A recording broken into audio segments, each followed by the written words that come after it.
May tatlong paalaala simula November, December, and January.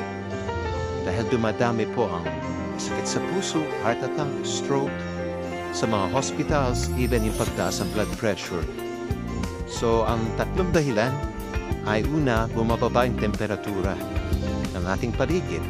Ayon sa mga pag-aaral, extremely low temperature can cause hypothermia, yung pagbaba ng temperature ng ating katawan, and it's a leading cause of heart attack and stroke.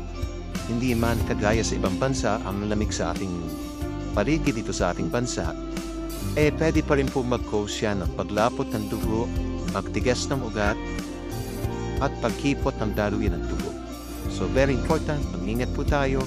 I used to drink warm waters. Ngalawa, syempre, marami na namang party, handaan, at wala naman na pa nakikitang masyadong healthy foods dyan. Probably mga oily, mga karne, mga lechon. So, matatamis, medyo babawasan niyo po yan. Dahil pag lumanamig ang panahon at kumain ka na manamis, very possible na lalong lumapot yung dugo sa ating katawan. Para baga naglalagay ka ng nilagang baboy o nilagang baka, ilagay mo sa sabaw sa ref, titigas po yan sa mababang temperature.